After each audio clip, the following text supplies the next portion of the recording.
Soccerheads New England. This is Dave Rattigan alongside Paul Nardizzi and Jim Ruberti, and we've got a great guest today. Brian Bilello, president of the New England Revolution, is going to be joining us by phone in just a second. We're Soccerheads New England. You can check us out at soccerheadsnewengland.com, our Facebook page, or email soccerheadsnewengland@gmail.com, and share it because we're trying to build our audience. Before we get Brian on the phone, plugs. Soccerheads New England is sponsored by financial advisor Rick Spencer, 978-857-7573. Rick speaks at free seminars for soccer clubs, youth leagues, and the public. He'll help get your child into college, whether he, she, they are an athlete or not. Rick is also my financial advisor, and with his guidance, I've worked myself up from nothing to a state of extreme poverty. To have Rick Spencer come speak to your club, team, league, or group, or to check out one of his free seminars in your area, call him at 978-857-7573. Financial advisor Rick Spencer, our sponsor. Also, if your organization needs to raise money, you want to have a great comedy show and more, the Soccerheads experience is available to you. So don't forget to sign up for that. And how to sign up for that, email Jim Ruberti at soccerheadsnewengland@gmail.com. It'll be a great time for you at an event your group will remember forever. Anything else, boys, before we get to the call? Well, I want to say a 20th podcast. Yes. In 20 podcasts from the beginning, we get the president of the New England Revolution. Yeah. If he had just never listened to us, we probably would have got him on the third. Dave, can I say something? Oh. Yeah, that's our engineer, Dale. Hey, Dale. What's the guy's name that's calling us? Brian Bilello. All right, I think he's buzzing in right now. You want me to accept it? You want me to delete it? You got to take that call. Yeah, bring him in. We've got Brian Bilello on the phone, president of the New England Revolution. And Brian, thanks for joining us. I'm happy to be here, guys. Thanks for having me. We'll start right with the tough questions. You went to, I know this goes way back, you went to MIT here in the Cambridge area. I assume that's because you didn't get into Emerson? Let's just say I was a lot better at math than I was at soccer. How about that? I had a buddy who went there, and he said that everybody that he knew who went to MIT always had two things that they were great at. They were always great in their academic subject, and then there was always something else that was like a passion to them or something that they were excellent at. Musicians, as an example. His roommate was a Gold Glove boxer. He was a lacrosse player. Does that fit you as well?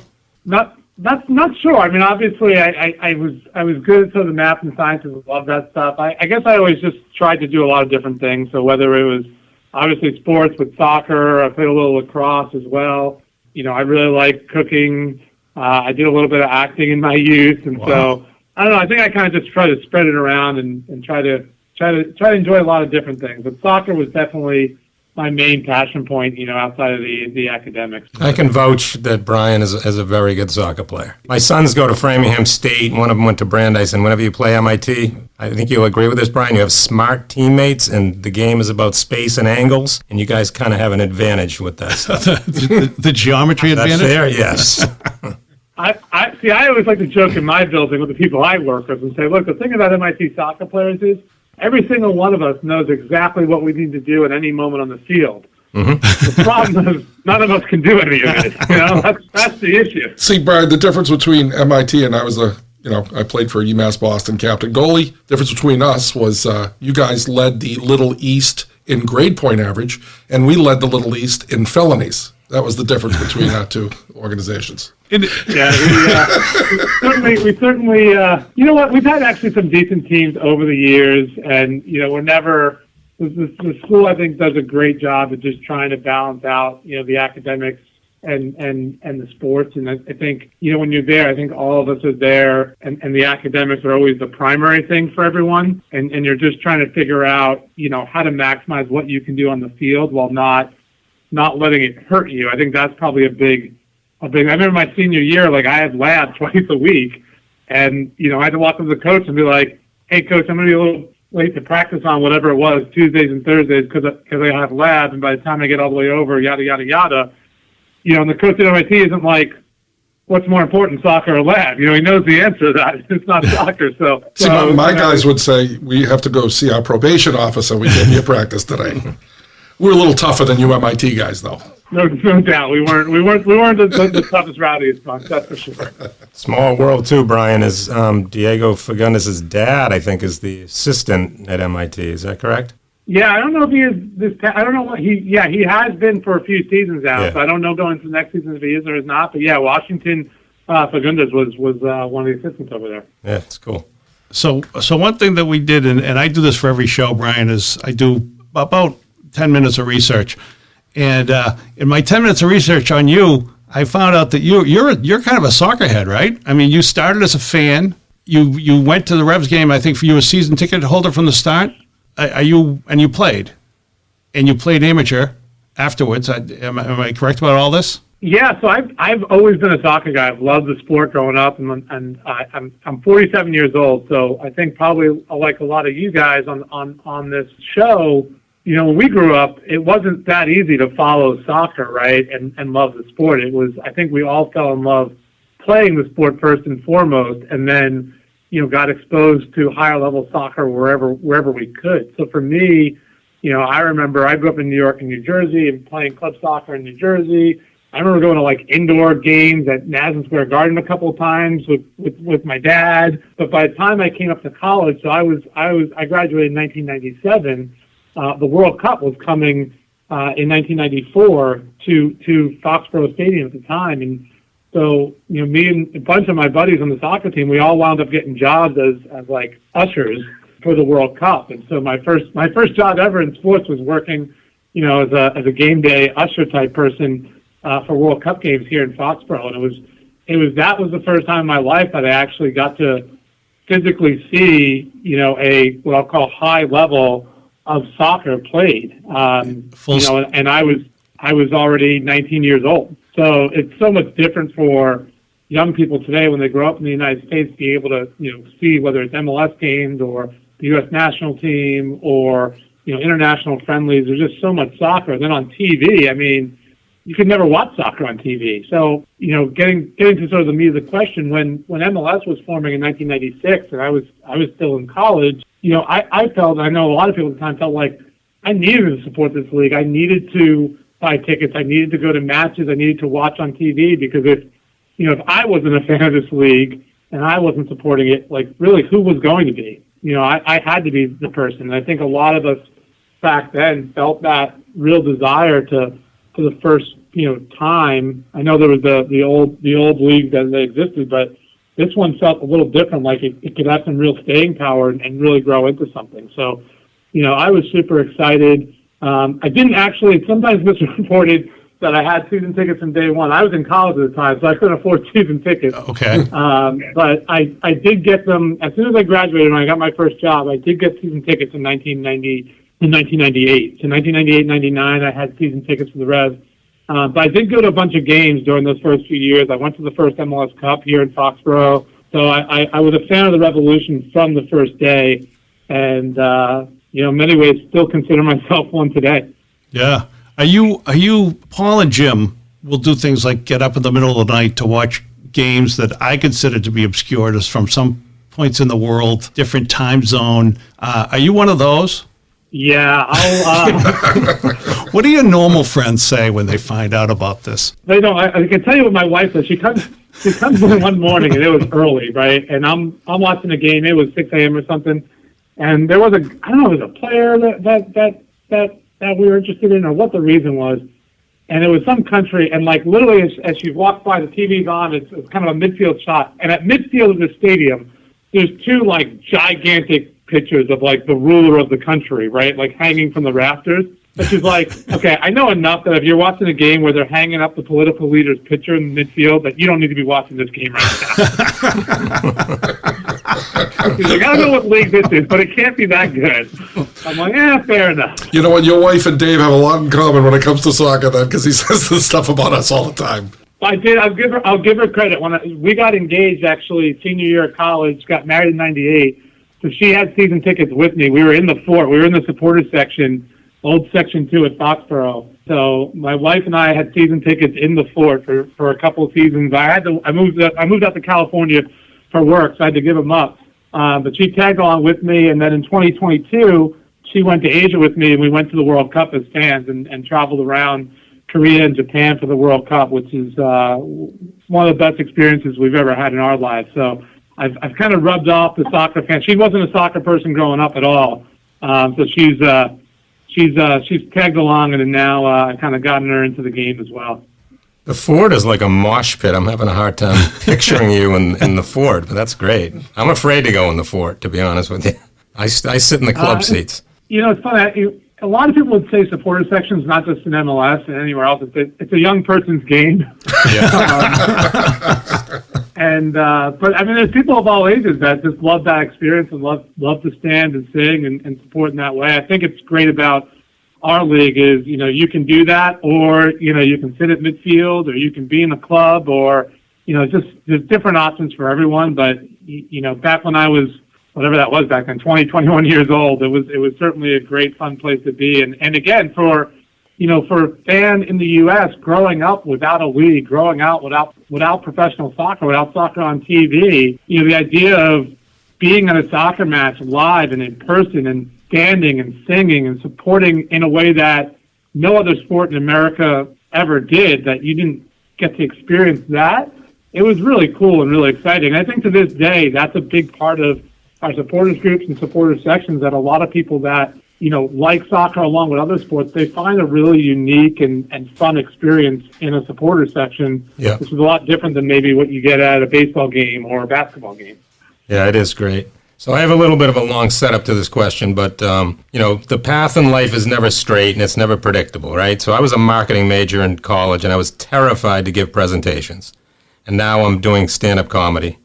Dave was a news reporter. He won some awards because no one ever bothered to check his sources. He now has a successful stand-up act because, again, nobody's bothering to check his sources. You were a chemical engineer at MIT. Do you ever pinch yourself and just, you can't believe what you're doing today? And by today, I don't mean talking to us. I mean being president of the REVS.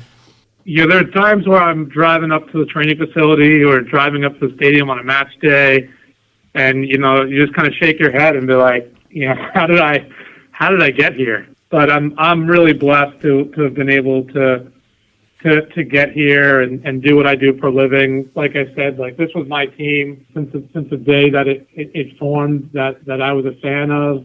I love the sport, and I think more so even than any other sport in the United States. If you love, again, I think it's hard when you grow up today not to really understand and appreciate where we are today. Mm-hmm. And we still have a long way to go, don't get me wrong, and I think everyone will work on that. But, it's not just getting to do what you do for a living, but it's getting to push the sport forward and getting to make the sport more popular, more interesting, making our players, our league more competitive, and in time the national team. And so, what we're doing with the academy and our second team, it's just super exciting to not only just do something fun for a living, but feel like, you're driving soccer forward and making it a bigger part of our country's culture. And that's honestly just super cool and a great thing. But yeah, I mean, how to get from A to B, I mean, it's the great thing about having kids right now and they're teenagers and they're thinking about college and what to do is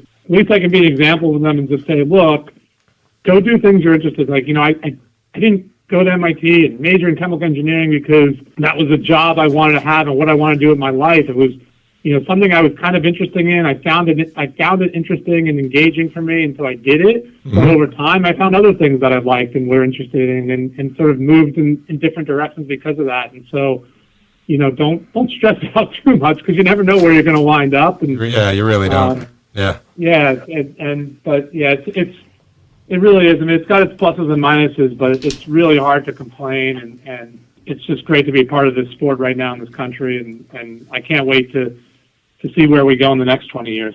One of the things that you said in one of the stories that I read about you was, I'm quoting, it's to be a good strategist, forget about yourself. Good strategies develop from considering the viewpoints of everyone who will be affected by the decisions. And what struck me about that is I went to Bentley, and as Paul did, and I remember one of the marketing professors talking about that, and I'm just bringing it up with you, with Paul here, because I'm sure Paul doesn't remember, because I paid attention in class, and I'm pretty sure Paul didn't. I'm writing it down right now because I don't remember that. Anyway, I wanted to get into the idea, and you were talking about growing the sport and all that. As a president of a sports team, I think it's a lot different than it used to be in terms of what you're doing. And probably maybe you don't know what they used to do for presidents, but in the old days, it was sort of, if you were the president, if you were the family that owned the team, you were the president, and then your son became the president, et cetera, or your daughter might become the president. I know that still works in a lot of ways around the country. But the president's role is very different than I think it used to be, and is very holistic. I think when most people think about the sport, they think about the product on the field, but there's a lot more that goes into it. And that's what you take. You do everything? Is that basically, or you oversee everything? Is that the role? Everything that goes well with the club, I'm in charge of. It sounds like Dave with this podcast. Or something, just like Dave. Yeah.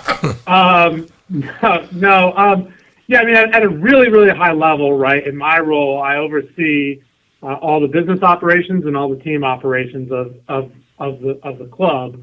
Now, obviously, I have, a great number of people that actually do the work.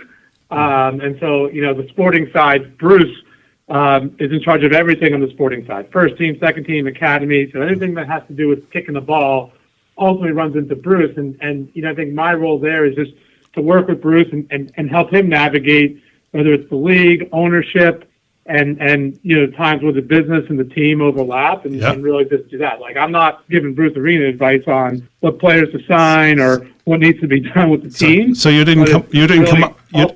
I'm sorry. Go ahead. I'm sorry. No, good. Oh, I said you didn't come up to Bruce and just say, that Matt Turner looks like a pretty good keeper. No, that would not be me. That would be. Well, you can take credit for this podcast. Go for it, Brian. We'll stick up for you. Point. I did.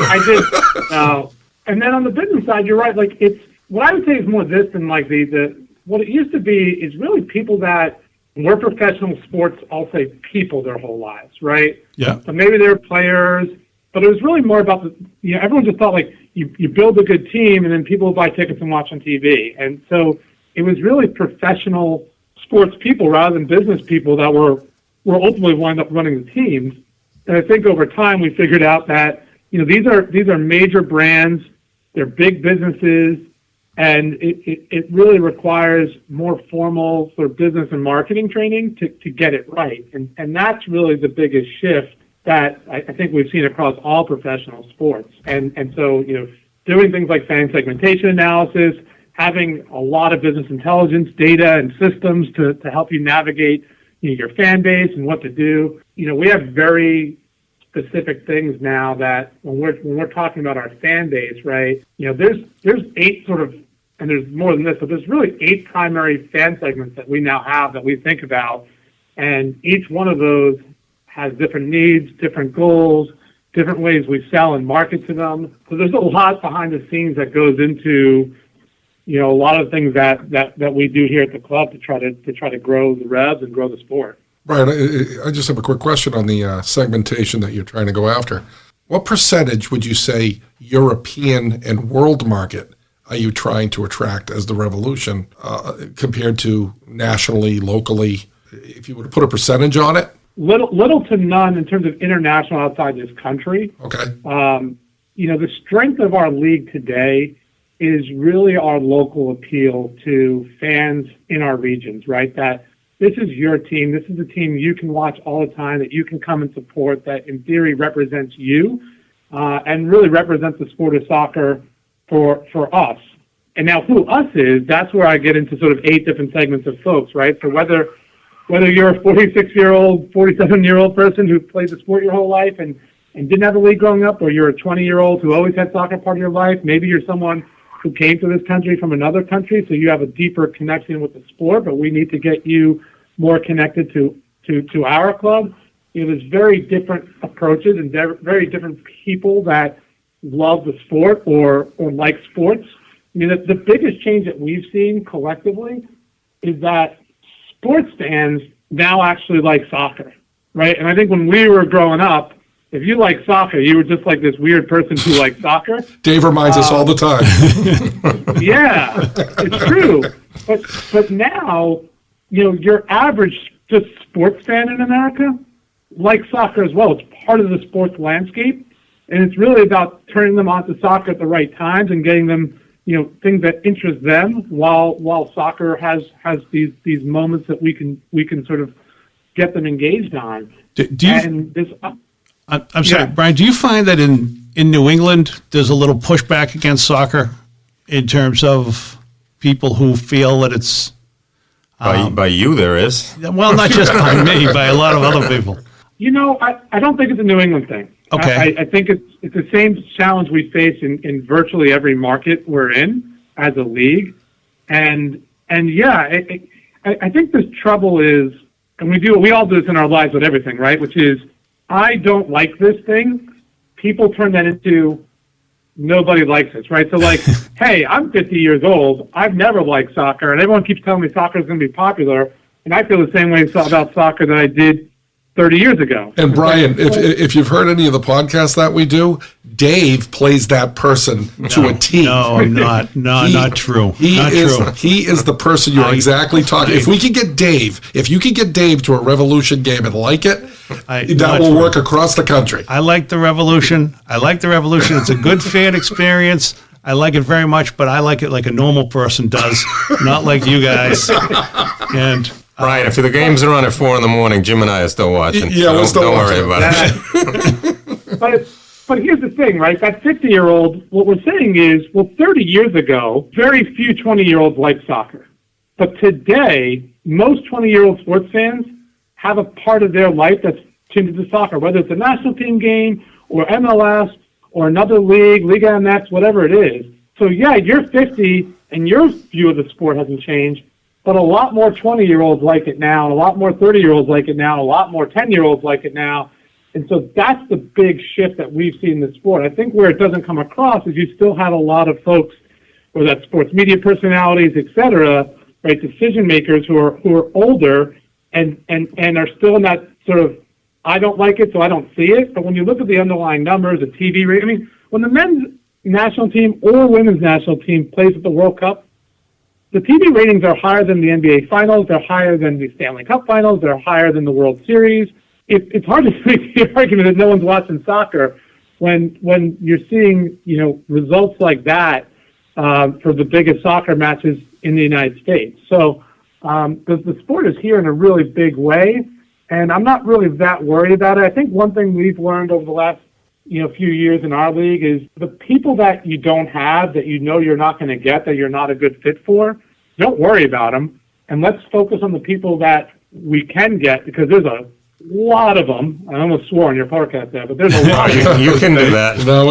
I've been kicked off this podcast, Brian. There really is a ton of people like that, and so as a league, we've actually gotten away from what we call the soccer purists, which is sort of this Euro snob fan that just says they don't like our league, because what we found is it's a really, really insanely small segment of people, and they represent a very small piece of the market, like way smaller than most people would think. And so instead of tuning our league, our branding, players we bring in against that, we've really turned to let's just go after the people in this country who love the sport and just want to see good quality soccer. And so, I think when you look at our Revolution team, we're building it to win games and to put a good, fun, entertaining product on the field. When we signed Carlos Gil and Gustavo Bo and Adam Buxa, we didn't do it because people would know their names the second we signed them. We did it because we thought they were really good players that would help us play fun, attractive, winning soccer. And thus far, I'll give Bruce and his group credit. I think they've been right about that. And we've seen the results in TV ratings and ticket sales and just overall excitement around this team, not just with, hardcore soccer fans, but with sports fans throughout New England. And that's been, above all else, I think, for our league, that epiphany of hey, forget about big names and trying to get these people that we're never going to get anyway. Let's start building our league. Let's put great soccer, because the sport is the most popular sport in the world for a reason. And now that so many Americans see it, we got to give them better soccer and more fun, entertaining soccer. And that's been the real goal over the last, whatever you want to call it, 5 to 10 years. I want to get back to Bruce Arena in a minute. By the way, Bruce Arena, great get for the franchise. In terms of do you operate with a 10-year plan, 5-year plan, or just priorities day to day? It depends on really what topic you're talking about, right? There are some things that are probably in that 5 to 10 year window. Other things that are in the 3 to 5 window, and other things that are the this year, next year window. So yeah, I mean, it's a hard question to answer because it depends if you're talking about a ticket sales initiative, an infrastructure initiative, or team player initiative, right? So when you think about something like the academy, you're in that 5 to 10 year time horizon of getting returns from your academy. Second team is more of that 3 to 5 year time horizon, right? And then some of the first year initiatives are obviously a lot tighter. So it just depends on the initiative. We kind of think about different things in different scales. Is COVID? I mean, COVID's had to affect your planning. Well, it's interesting. It's more impactful in the short term than the long term, right? So our ticket sales plans changed very dramatically with COVID. But, for us, we built our academy, we built this training center, we built our second team up. And so when COVID hit, we didn't cut any of that programming. We had to adjust the actual programming, but we didn't say, this financially doesn't make any sense right now because, well, it's making sense for years from now when this pays dividends, right? So, we got a 16-year-old kid, Noel Buck, who's now playing for the first team. He would have been in the academy at that time, right? Yeah. And he played for the second team a lot last year. So I do think when you have COVID, it's making major changes to some of the very, very short-term things, but it doesn't change, for instance, long-term things. So you may have a quick edit on something that you were thinking of doing because of that, but I think all your long-term strategic planning, stays pretty true. Brian, this is Paul. I just got out of my timeout. So I want to ask you as a fan or president, and also if you could maybe chime in about what the players think. If you had a choice, is the MLS Cup the next season better than a CONCACAF or vice versa? Like for me, I want the Cup because we've been there 4 or 5 times. But how about for you? Well, I think from a club perspective, every trophy is really important. And I know it's going to sound like a political answer, but I don't think one impacts the other. Meaning, right now, our focus is going to be on winning CONCACAF Champions League and winning as many regular season games as we can. And as we get to the playoff run, then obviously MLS Cup takes full priority.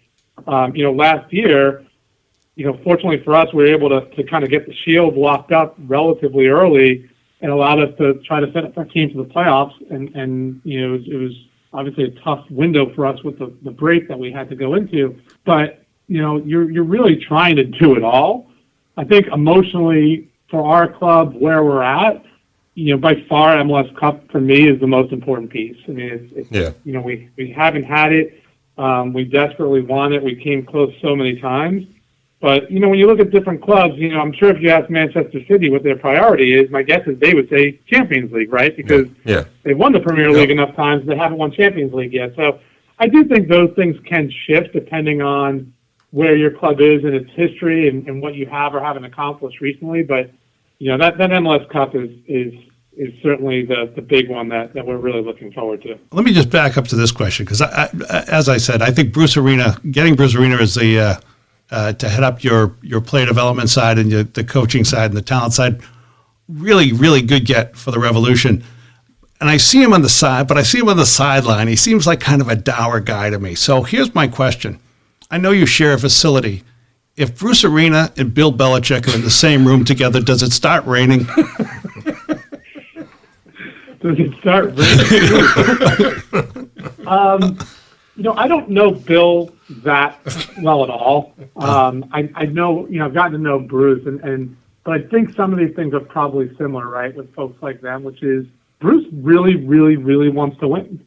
And so at times, I know how he can come across with people, but he's just so focused on that he doesn't have a lot of patience or tolerance for things that get in the way of that. Mm-hmm. And it sounds simple, right? But I think for all of us in life, right, you get distracted by certain things like, hey, I want to, it's like the whole thing, like I want to lose weight, right? We all want to lose weight. And then you have dessert the next night because you get distracted by how good the damn dessert is. So you eat it. And I think guys like Bruce are just, they get so focused on winning that when things go wrong, when something's not being executed the right way, they're not happy people. And in some ways they don't care. Like they want it right and they want it to get done the way it needs to get done to ensure success. So, I have obviously a ton of respect for Bruce, but he just has this focus and this passion on winning, and it's been very infectious within our organization, and obviously has so far been a great asset. Brian, let me ask you this question, because I'm sure you've thought this over, but obviously Arena. After that setup, this can't be a stupid question after you just set it up. No, couldn't be. I was just going to say, besides the birth of your children and the marriage to your wife, which I'm sure ranked third and fourth, and then meeting Arena ranked third, I would assume that Paul Nardizzi and playing amateur soccer against Paul Nardizzi was probably what, first or second in your life? It's right up there, I think.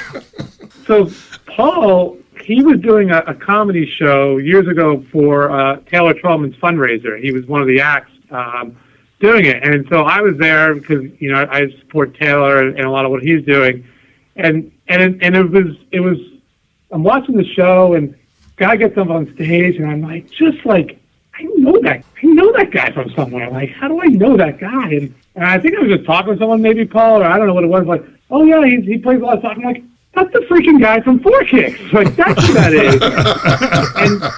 And Paul was like a little bit of like a quasi, adult league legend, because like he always had this headband on, and like, as we suspected, nothing to do with his play.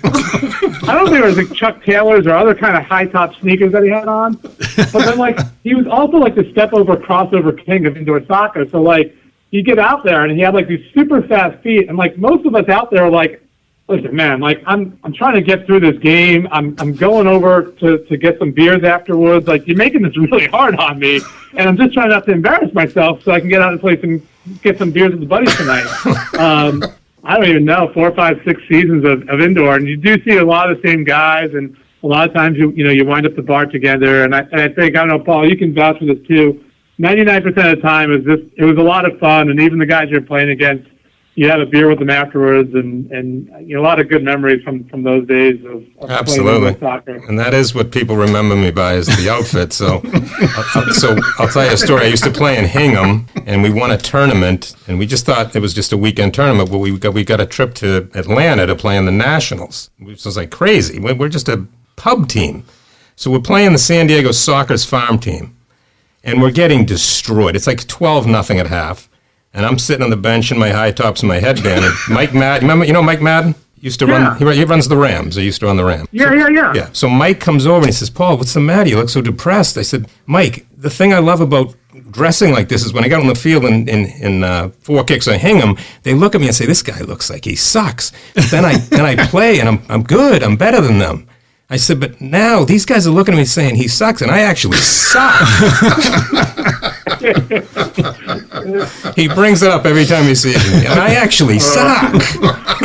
My favorite. I'll tell one great indoor story. That I'm like, Tuesday night at Four Kicks, whatever it was, Wednesday night, right? And it's like 10:30, and we're in the middle of this game, and the refs are like the same guys and gals every week, right? Same group, really great folks, right? And same thing, like trying to earn some extra money reffing adult soccer at night. Like, just leave me alone. And so this guy on our team gets fouled. We're just, me and the other guy, we're setting up to take a free kick. And the guy on the other team who committed the foul, he's like in the refs here, right? Like, dude, you suck, man. You just suck. You know what? You're terrible. You suck. Every time out here, you suck. And finally the ref looks at the guy and goes, I suck? And the guy goes, yeah, you suck. He goes, I suck. He goes, yeah, you suck. He's like, I do suck.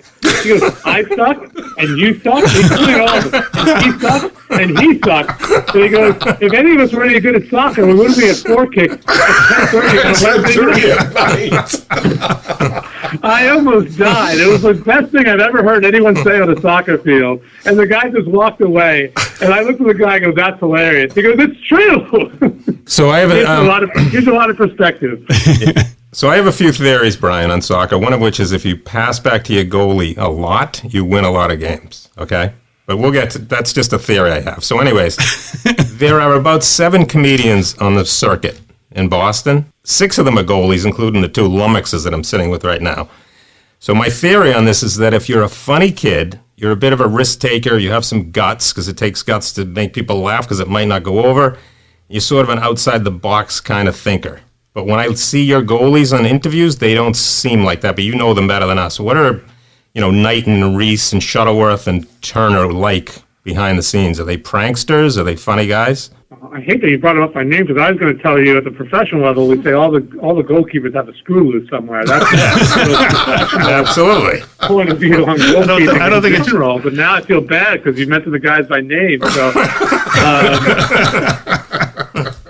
I think the group that we've had in here, of all the goalkeepers we've had in here, only Reese was like a real over the top prankster goofball. I think the rest of the guys are all great, really, truly great guys, really hard workers. I mean, a guy like Brad Knighton, has spent a lot of time in this league and had to work really hard to either win a place in the different places he's been or keep his place where he's been. And I give a lot of credit always when you see veterans like Brad, who's been around as long as they have, you don't get to see behind the scenes how hard those guys, have to work. I mean, think about all of us in our lives, and when you're younger and you eat whatever you want, you're running around just playing sports and not thinking about everything, and you're always fit, and then you get older and all of a sudden you start losing your fitness. Yeah. And I think at the pro level, for guys that last as long as that, there's a lot of extra work that they've got to put in to keep themselves to be able to play at this level. And I always have a lot of, I say that to fans of just about any sport, that when you see guys that get up in age and can still do it, there's a lot of work that's keeping those guys in shape. Matty is just an amazing story. And we actually, Remy Roy is now our head of scouting, who was a goalkeeper coach at the time. We looked at him coming out of Fairfield, and he was an undrafted rookie. And we actually, that was, I think, the first time we carried that extra keeper because the roster sizes were so small back then, but just thought that he had potential, to turn into something, that he had so much raw talent and ability. And so when you think about Matt starting the game so late, coming from where he came from, being undrafted, he has always had an unbelievable approach to learning and working on his game. Everything that you see Matt being today is really attributed to all the work he's put in. We sent him on loan 1 year to another market for a USL team to get him gains and experience, and he embraced that with open arms. He's just done such a tremendous job, and I think if there's any player that you want to pick to root for throughout his career, Matt is that guy. I mean, he's good off the field as he is on it, and just a ton of respect for a guy that really has had to put in the work, and is always learning, always spoke. Even today, where you think now he's on the national team and goalkeeper of the year, he gets interviewed and he just always mentions things he's trying to get better at, and just a great guy. And we've had a great group of keepers around here over the years for sure. You mentioned the year that you had last year. I just want to go back to this for just a second. First of all, despite what these two guys say, I really like the fan experience. I love going to the Revs because for the same reason somebody at one point probably loved going to the Pistons when they were in the Pontiac Superdome and they had 9 million seats to fill and you could always get a seat. I like the fact that I can drive to Foxborough on a nice night. I can get a ticket when I want to get the ticket. I can see a nice, enjoyable professional sports game, particularly now because you've been much better in the last few years than the previous years. And going back to when Taylor Twellman was there, you've had up years and down years. But it's a nice thing to do, even if you don't really follow the sport from week to week, game to game. I know that within the soccer community, you'll get people who grouse and, they should open a stadium and they should build a stadium, and guys like Paul and Jim who want to spend the Kraft's money. But I would never do that. But I like the idea that I can show up. And I know that within the soccer community, you've got a lot of discussion. In the mainstream of Boston sports media, as you mentioned, some people. Here's what I heard that I thought was interesting. The first time that I really ever heard Revs criticism on mainstream Boston sports talk radio was after you guys lost the playoff game last fall. And I thought, as I'm listening to it, this is actually probably good for the Revs, because the fact that people can criticize a professional sports team it's worked for the Red Sox for over 100 years. I don't know. How do you feel about that?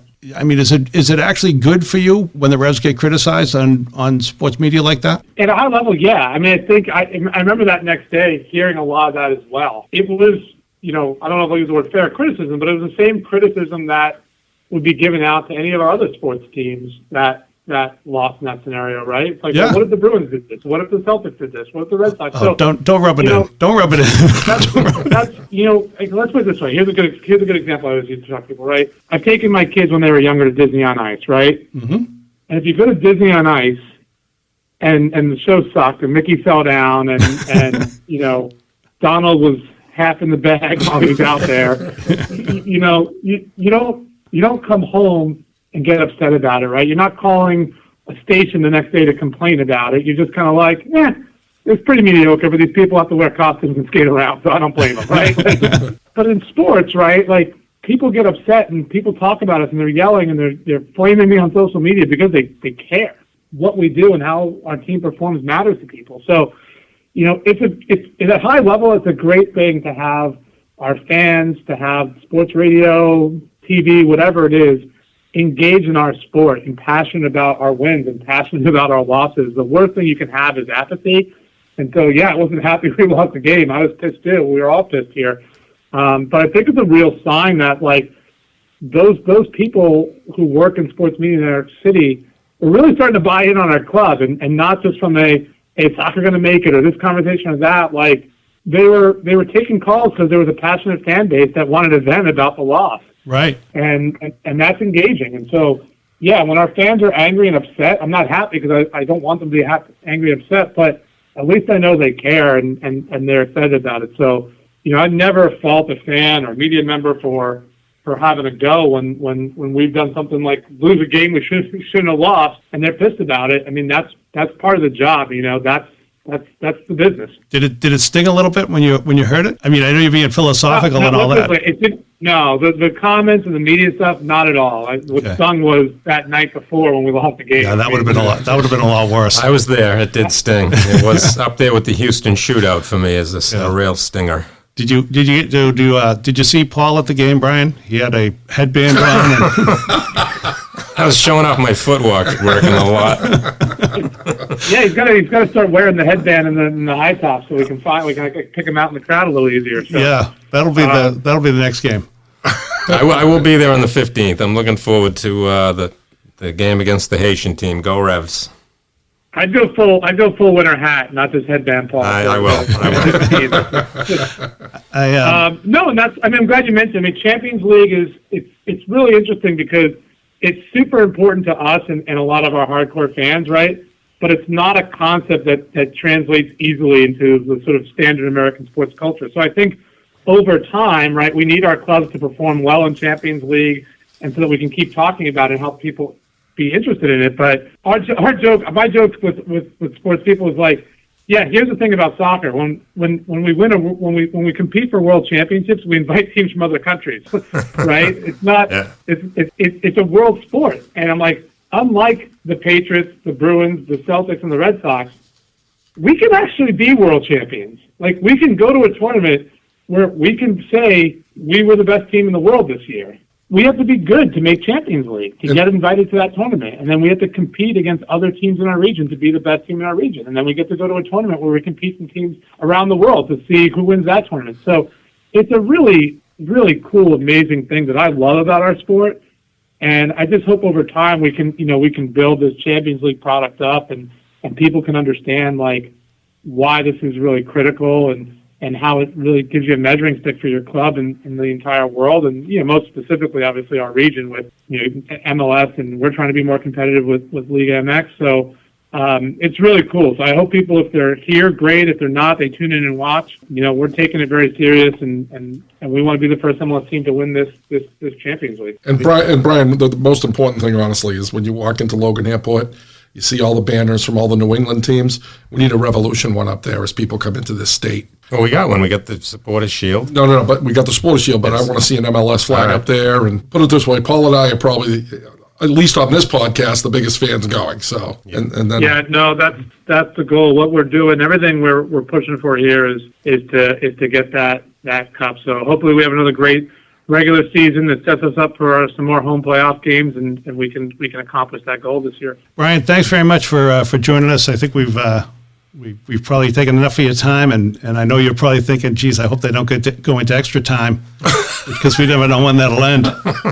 No, it was my pleasure, Paul. And when I got the note, I just the community of soccer is just so vibrant, and I think it's really important that whether I'm talking to the Boston Globe about something, or frankly, folks like yourselves that at the grassroots level are trying to build the game and talk about the game, and just I think all levels in our country are really, really important. So for me, you joked about whether it's watching games there, going to my local. I mean, I play outdoor soccer now. I'm in Franklin, Massachusetts, so I play on the over 40 team there, and a lot of dads have kids that play, so try to get to the high school games when I can. And I just think it's such a great game, and to celebrate all levels of playing and talking about it. I think those of us at the pro level, we kind of owe it back to the soccer community. So real pleasure for me to talk to you guys, and Thank you, Brian. Appreciate what you guys are doing.